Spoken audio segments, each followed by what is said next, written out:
queria que você já abrisse no capítulo 5. 1 de Pedro, capítulo 5. 1 de Pedro, capítulo 5.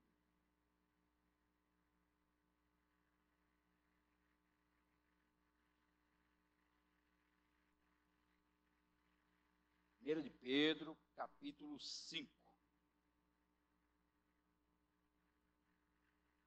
1 de Pedro, capítulo 5. Deixa eu pegar aqui, porque já falei demais hoje. A garganta seca não funciona. Vamos lá. De 8 horas eu termino. Tá bom? De 8 horas eu termino. Eu ficaria a noite inteira pregando, porque pregar é um negócio que eu mais gosto de fazer. Mas nem todo mundo gosta de passar muito tempo ouvindo. Então a gente faz o seguinte, a gente combina aqui, né? Fica um negócio bom para mim, um negócio bom para vocês. Tá bom? Então, de 8 horas eu espero terminar aqui. Já mudou o assunto, né? Disse que terminava de 8, já mudou, espero terminar. Capítulo 5. Diz o seguinte: portanto, apelo para os presbíteros ou anciãos que há entre vocês. No caso aqui eram os líderes da igreja, os anciãos. Há uma ideia que possa ser anciãos, mas possa ser que seja genérico. Então ele pudesse estar usando uma ideia mais ampla, talvez pelo tempo da experiência que essas pessoas tinham no ministério. Mas a palavra presbítero, no original grego, significa, a ideia é um ancião, uma pessoa que já tem uma certa idade e conduz um grupo, um rebanho, tá bom? Então, essa é mais ou menos a ideia que ele está tentando passar aqui. Há uma probabilidade de ser mais genérico, então, de ser toda aquela pessoa que lidera já há bastante tempo. Então, apelo para os presbíteros que há entre vocês, e o faço na qualidade de presbítero como eles, e testemunha dos sofrimentos de Cristo, como alguém que participará da glória a ser revelada. Por que ele, então, apela aos presbíteros? Primeiro, pastoreiem o rebanho de Deus que está aos seus cuidados. Olhem por ele, não por obrigação, mas de livre vontade, como Deus quer. Não façam isso por ganância, mas com o desejo de servir. Não hajam como dominadores dos que lhes foram confiados, mas como exemplos para o rebanho. Quando se manifestar o Supremo Pastor, vocês receberão a imperecível coroa da glória. Da mesma forma, jovens, sujeitem-se aos mais velhos, sejam todos humildes uns para com os outros, porque Deus se opõe aos orgulhosos, mas concede graças aos humildes. Portanto, humilhem-se debaixo da poderosa mão de Deus, para que ele os exalte no tempo devido. Lancem sobre ele toda a sua ansiedade, porque ele tem cuidado de vocês. Estejam alertas e vigiem. O diabo, o inimigo de vocês, anda ao redor como leão rugindo e procurando a quem possa devorar. Resistam-lhe firmes, resistam-lhe permanecendo firmes na fé, sabendo que os irmãos que vocês têm em todo o mundo estão passando pelos mesmos sofrimentos. O Deus de toda a graça, que os chamou para a sua glória eterna em Cristo Jesus, depois de terem sofrido durante um pouco de tempo, ele, o Senhor Jesus, os restaurará, os confirmará, lhes dará forças e os porá sobre firmes alicerces. A ele seja o poder para todo o sempre. Amém. Louvado seja Deus pela sua palavra. Queridos,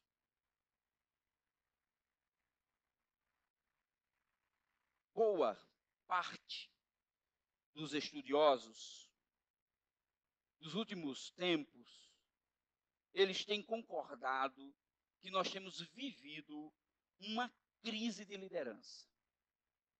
A igreja evangélica brasileira, não se engane, mesmo que você veja uma imensidão de igrejas sendo abertas, se você fizer um estudo, você vai descobrir a quantidade de igrejas, a quantidade de pessoas procurando a receita e procurando os órgãos responsáveis para abrirem CNPJ, para abrirem suas igrejas. Um dos municípios com maior número de igrejas evangélicas é São Gonçalo, no Rio de Janeiro. Provavelmente seja a cidade com proporcionalmente o maior número de igrejas evangélicas. É um dos municípios mais violentos do Rio de Janeiro. No Rio Grande do Norte, Parnamirim é a cidade mais evangélica do estado. Todos os dias nós recebemos notícias da quantidade e do alto índice de violência na cidade de Parnamirim, no município de Parnamirim. Tem um problema com isso. Os bairros periféricos da cidade, por exemplo, se você pegar aqui Felipe Camarão, nossos vizinhos, se você pegar na Zona Norte, Nossa Senhora da Apresentação, provavelmente sejam os bairros com um maior número de igrejas evangélicas proporcionalmente ao número de habitantes que tem ali. São os bairros mais violentos da nossa cidade. Tem um problema com a nossa liderança. Para não dizer que tem um problema com a igreja, que nós vamos falar isso a partir da semana que vem. Tem algum problema com a maneira como nós lidamos com a liderança? Tem um problema. Há alguma coisa de errado. Vocês já perceberam o destaque que a mídia dá quando um determinado líder evangélico ele cai, ou quando ele é pego em algum tipo de situação, seja de corrupção, seja de enganar as pessoas? Está aí agora. Um absurdo. É o que se fala o tempo todo. Homens que se dizem líderes, representantes do evangelho, vivendo em função de ganhar dinheiro e mais dinheiro. É um grande negócio. Abrir igreja é um grande negócio. Não é negócio para a gente aqui. E eu já disse para vocês, se eu quiser lotar essa igreja, a gente lota. Não tem erro. Não tem erro. Basta dizer o que as pessoas querem ouvir. Se você disser o que as pessoas querem ouvir, elas aderem rapidamente. Se eu colocar ali uma faixa, terça-feira à tarde, culto da libertação, lota. Lota, na hora. E olhe lá se muitos de vocês não vão estar aqui também. Porque parece que a gente está na expectativa sempre de que a igreja é esse lugar onde a gente vai receber tudo, vai ganhar tudo. E evidentemente que você tem uma liderança que se aproveita não da inocência das pessoas, mas da malícia e ganância das pessoas. Claro e evidentemente que a gente põe na balança quando você sabe que vive num país com uma desigualdade social muito grande, o camarada está morando numa tapera, cai nos pedaços. Feito eu ouvi o Antônio Carlos Costa dizendo que chegou do interior do Rio Grande do Norte, uma mulher lá, parece que 4, 5 filhos, e ela lá dizendo que o almoço do dia, ela estava botando no fogo, ela botou água dentro de uma panela, botou um pedaço de osso, e aquele era o almoço dela. Então veja o contraste que nós vivemos. Igrejas muito ricas, líderes recebendo muita grana, e nós vivemos esse mundo maluco. E está aí, cada dia, mais escândalos, mais escândalos, mais escândalos. E eu não sei você, mas a gente fica com... Eu que sou pastor, é um negócio complicado. Você sabe, por exemplo, que pastor, já existem mecanismos dentro das instituições financeiras que bloqueiam automaticamente quando você vai pedir crédito e diz que é pastor. Se você disser que é pastor, o cara já olha para você e já desconversa. A não ser que, dependendo do lugar, evidentemente. Mas o cara vai dizer, não, esse cara aí... Então, é um grupo que pede muito, paga pouco, né? E usufrui de tudo isso. E aí você abre a Bíblia e você pega Pedro, o velho apóstolo, e ele olha para os líderes da igreja e diz assim, ó, vocês aí, líderes da igreja, anciãos, está falando nem para jovens, ou para os experientes, vocês os experientes. O rebanho não pertence a vocês. Vocês se acham um dono do rebanho do Senhor. Vocês não são os donos do rebanho do Senhor. Então a gente vive uma crise de liderança. Além desses variados escândalos identificados no meio dos crentes, ainda temos que lidar com uma série de líderes despreparados para exercerem o ministério. E não é hábito meu, mas de vez em quando bate aquela curiosidade para ouvir alguns pregadores da internet, né? Essa galera que está o tempo todo lá dizendo alguma coisa. É assustador ouvir algumas coisas. O despreparo, a falta de conhecimento e de profundidade bíblica.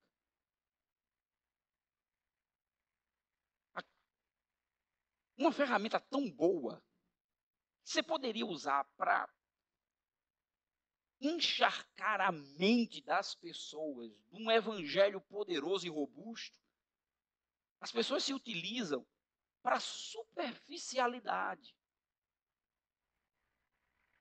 para falar bobagem, para dizer o que o texto bíblico não está dizendo. Ou para estar procurando polêmica. Se é calvinista, se é arminiano. Faz tanto tempo que eu não entro nesse negócio que eu já não sei mais o que é um calvinista e o que é um arminiano.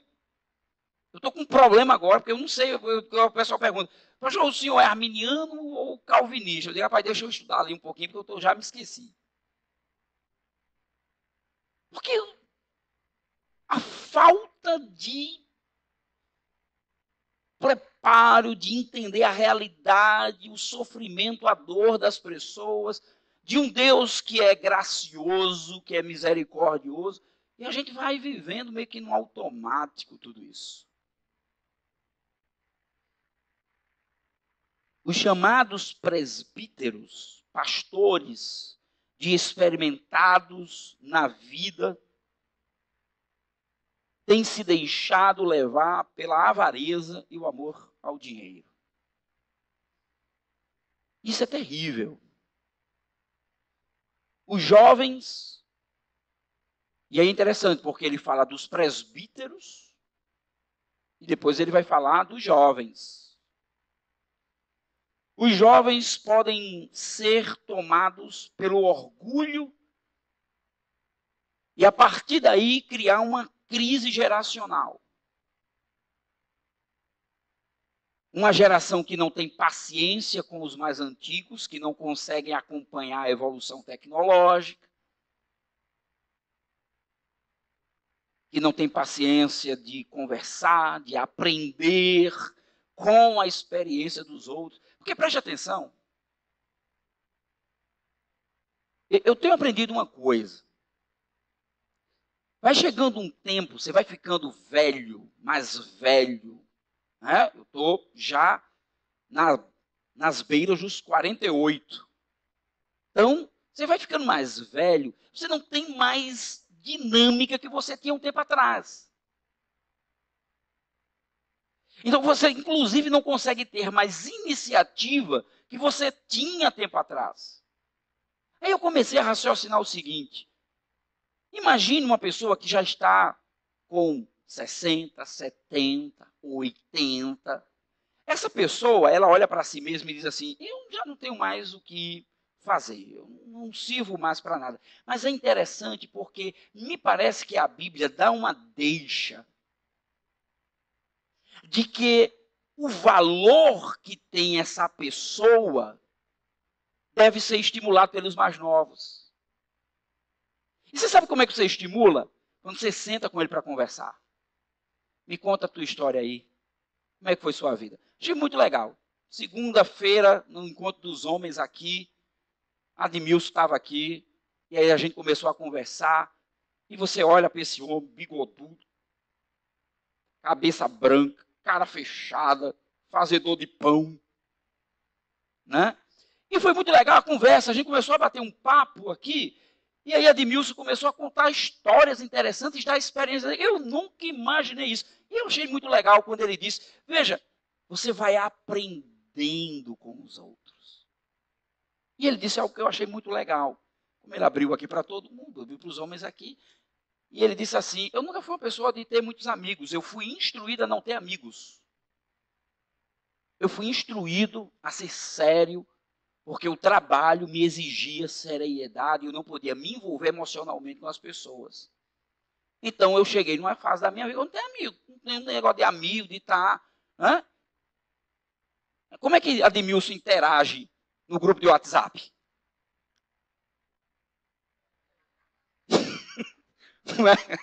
Você está lembrado? Como é que ele interage no grupo de WhatsApp? Você já sabe, foi Admilson. Você sabe por quê? Porque esse é quem nós somos.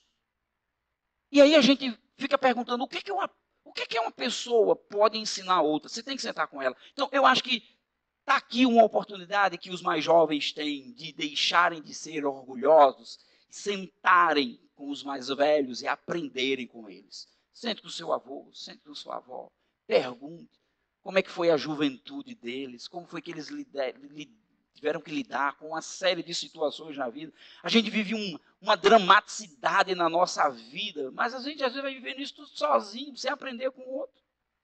Se às vezes uma conversa, um bate-papo, você já começa a dizer: cara, é isso. Por que eu preciso viver essa vida de sofrimento e angústia? Se eu tenho alguém que eu posso conversar e ela pode me ensinar muita coisa, eu posso repensar algumas coisas da minha vida. Outra coisa importante, como tudo isso, como essa crise de liderança geracional, no final das contas, tudo isso faz com que o diabo se aproveite dessa oportunidade para causar discórdia.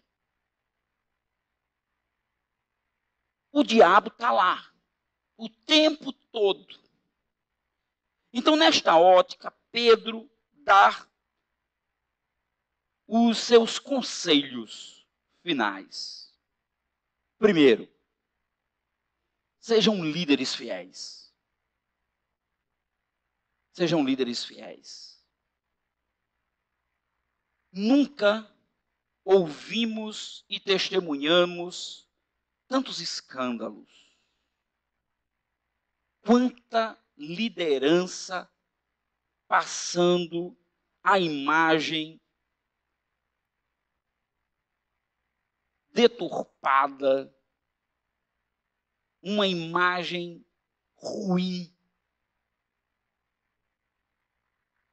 E nunca precisamos tanto de homens fiéis a Deus, que amem as ovelhas do Supremo Pastor com zelo e sem ganância. As ovelhas de Jesus não pertencem a mim. Quando alguém me chama de pastor, na minha cabeça passa uma responsabilidade tão grande. E às vezes é a sensação de que eu estou querendo, ou que eu estou substituindo o Supremo Pastor. E Jesus é o pastor. É função do líder, do presbítero, conduzir as ovelhas do Senhor. O rebanho não me pertence. A igreja não me pertence.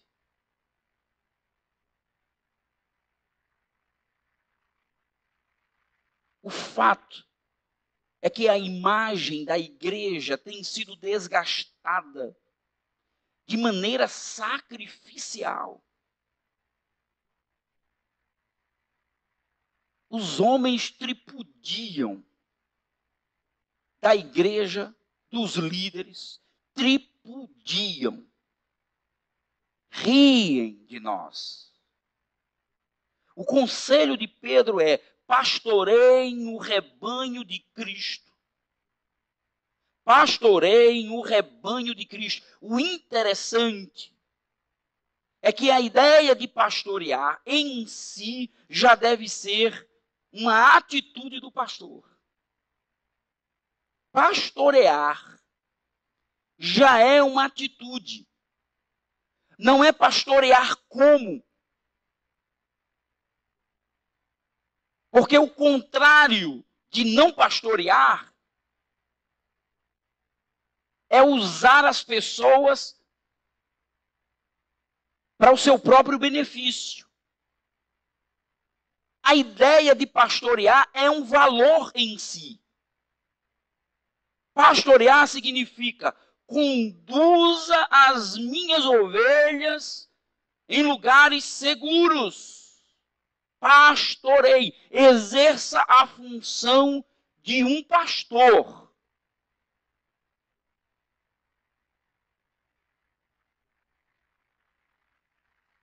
Então, o que nós somos?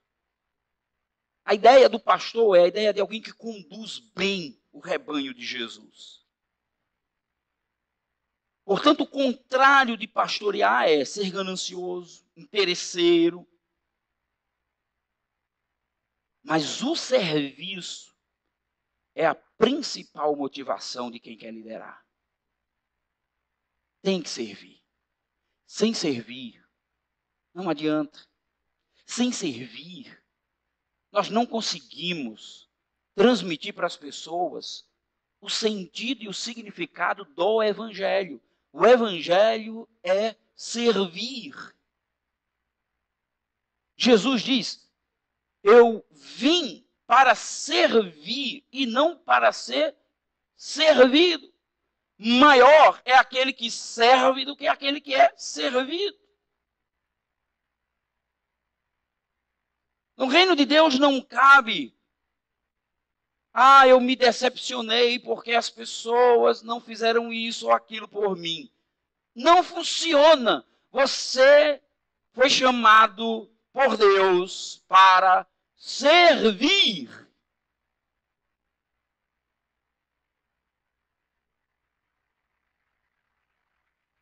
O resultado final é que recebemos a recompensa do Senhor. Então preste atenção. Eu não tenho expectativa nenhuma. Eu não quero e nem penso em ser rico. O que a gente tem que pensar, raciocinar é servir. servir e servir.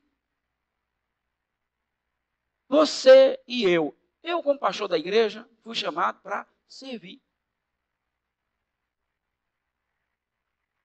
E a recompensa?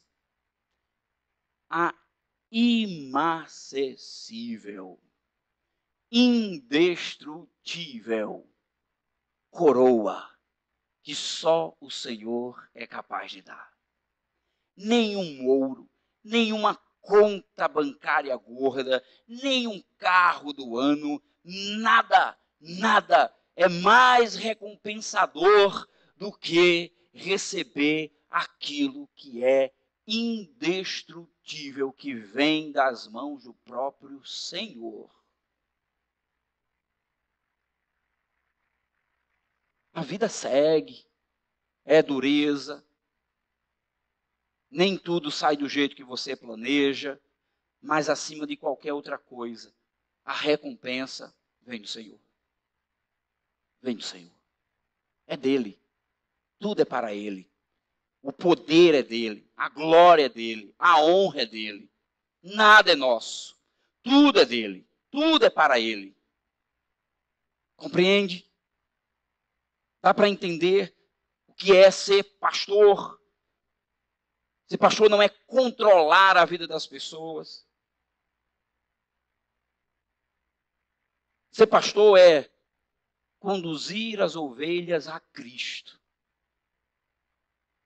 Eu tenho um único alvo. Permitir que vocês caminhem até Jesus a todo tempo. Não saia dos caminhos do Senhor. Não saia. Se você sair, você vai quebrar a cara. Não saia, caminhemos juntos, vamos caminhar, partilhar juntos, viver as dores, os sofrimentos do Evangelho juntos. Essa é a função do pastor da Igreja de Jesus. Segundo, jovens, sejam humildes. Se na primeira parte deste capítulo, a preocupação de Pedro era com os líderes, agora sua maior preocupação são com os jovens. A fé exige que os mais novos possam reconhecer a experiência dos mais velhos. Para Pedro, a soberba é um inimigo que põe em oposição às gerações. A soberba de achar que sabe mais. A soberba de achar que já leu muito mais. A soberba de achar que tem até experiência, tempo de vida mais do que quem tem mais tempo de vida que ele. A soberba é o inimigo que põe em confronto as gerações. Na verdade, os jovens precisam reconhecer que podem aprender com os mais velhos. Que podem aprender. Aliás, tem muito o que aprender. Portanto, uma das marcas que distingue o verdadeiro servo de Deus é a humildade. Portanto, sejam humildes uns para com os outros. Sejam humildes uns para com os outros. Como somos orgulhosos, irmãos? Como somos presunçosos? Como somos arrogantes? E é interessante porque Pedro vai citar Provérbios 3:34. Ele lembra que Deus resiste aos soberbos, mas dá graça aos humildes. Deus resiste ao soberbo. O altivo, o orgulhoso,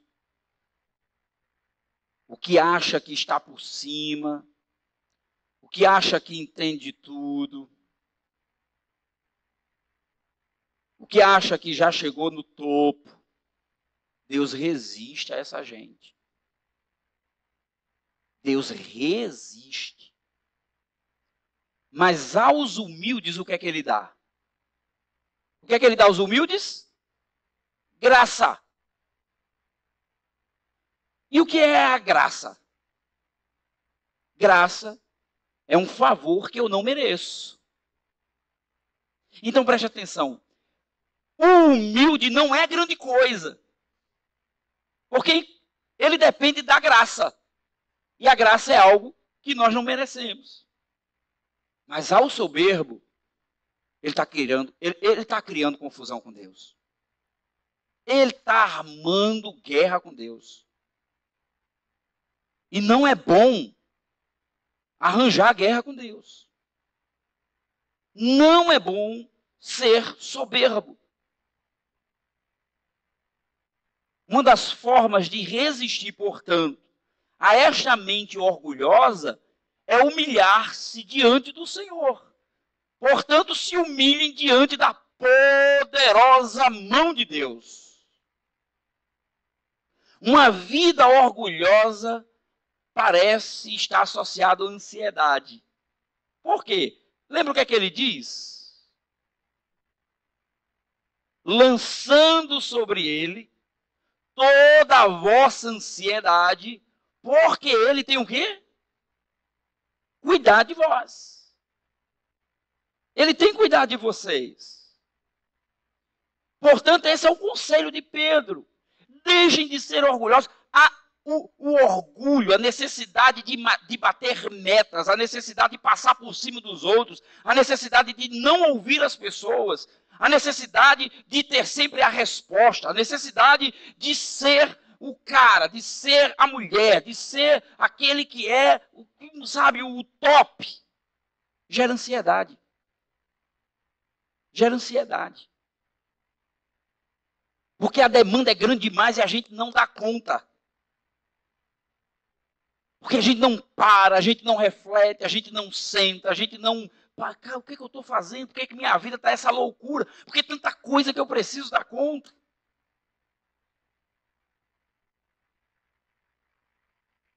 Então lancem sobre ele toda a ansiedade do coração de vocês. Você já experimentou isso? Você já experimentou lançar sobre o Senhor a ansiedade? E esse trecho, ele lembra muito Salmo 37, eu acho que é isso. Deleita-te no Senhor e Ele satisfará os desejos do teu coração. Entrega o teu caminho ao Senhor, confia nele e o mais Ele fará. Não é isso que diz o Salmo? A ideia de entrega não é a ideia de eu pegar a Bíblia aqui e entregar na sua mão. Pegue aqui. A ideia de lançar é de você jogar para não ter condições de pegar de volta. Então, lançar sobre Deus a ansiedade do coração da gente é lançar de tal forma que eu não consiga pegar de volta. Entende? Estão dizendo que meu tempo passou. É isso, pô. Então, você lança e não pega mais. E não pega mais.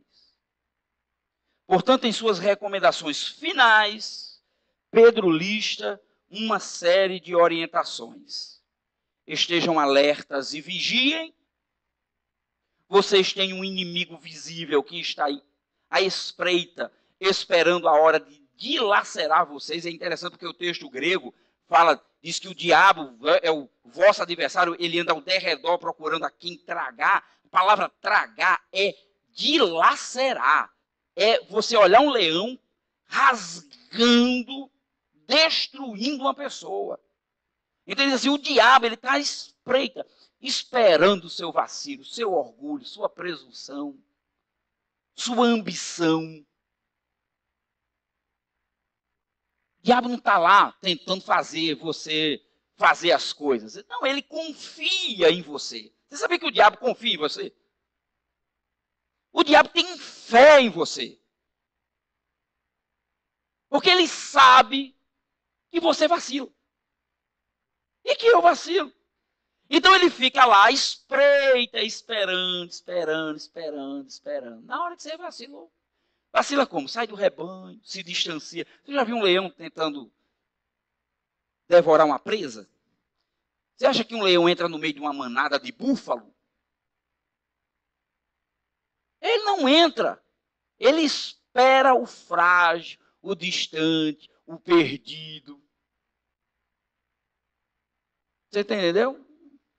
O displicente. É isso que ele espera. Resistam-lhes. Mas como é possível resistir? Permanecendo firmes na fé.